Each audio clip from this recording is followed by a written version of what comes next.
भारतीय सिनेमा के लिए 31 जुलाई 2023 का दिन सबसे खास रहा है।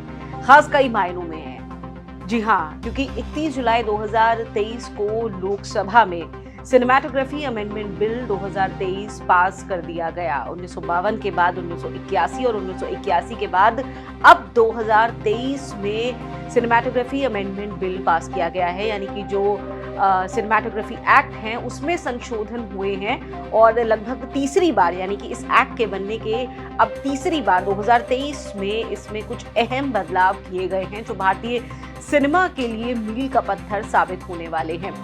सबसे बड़ा, सबसे खास, सबसे अहम है पायरेसी के खिलाफ कड़े कानूनों का बनना। जी हाँ, पायरेसी सिनेमा के लिए दीमक का काम करती है।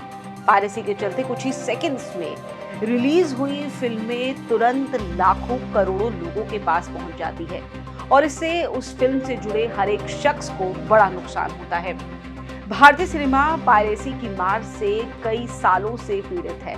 कई बड़ी फिल्में हैं हाल ही में जिन्होंने पायरेसी के चलते बड़ा नुकसान उठाया है।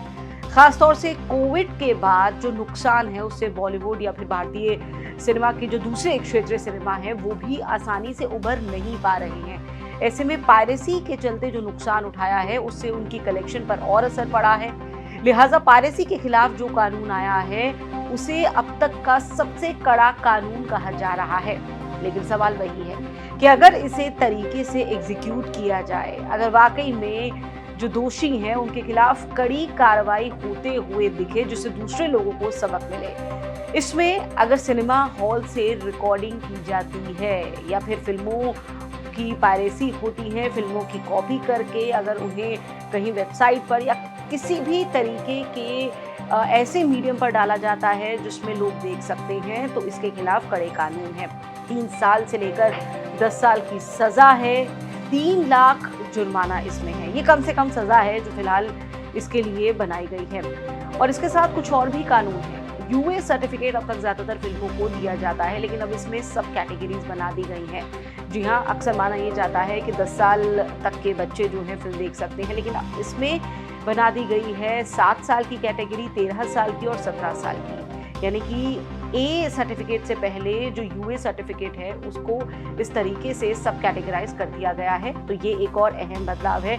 लेकिन कईयों का ये भी मानना है कि फिलहाल ओटीटी पर जिस तरह का कंटेंट चल रहा है उसे लेकर कुछ बहुत अहम फैसले होना ज़रूरी है, क्योंकि ये जो कंटेंट है ये हमारे समाज की नींव को खोखला कर रहा है। इसमें किसी तरह का कोई रोक नहीं है, बेलगाम घोड़े की तरह हो चुका है ओटीटी कंटेंट। लिहाजा इस पर भी सेंसरशिप होना, इसको लेकर भी कड़े कानून बनना बहुत ज़्यादा ज़रूरी है। वहीं कुछ सांसदों ने ये भी कहा कि हाल ही में हमने देखा है कुछ ऐसी फिल्में आई हैं जो धर्म के नाम पर समाज के अंदर कई तरह का ऐसा माहौल खराब करने का काम कर रही हैं। ऐसी फिल्मों के कंटेंट पर भी कड़ा फैसला हो, इसे लेकर के भी कड़े कानून बने, ये भी बहुत ज़रूरी है। खैर, अब ये देखा जाएगा कि अब आगे इसमें जो बदलाव होते हैं वो किस तरीके से होते हैं, उन्हें मूर्त रूप क्या दिया जाता है। लेकिन फिलहाल बॉलीवुड और भारतीय सिनेमा कुल मिला करके पायरेसी के खिलाफ बने इन कानूनों को लेकर के, इस विधेयक में जो बातें कही गई हैं उसे लेकर के शुक्र मना रहा है, क्योंकि 4 दशक के बाद 1981 के बाद 2023 में आकर के अब सोचा गया है कि पायरेसी के खिलाफ ये कड़ा कानून लाने की जरूरत है।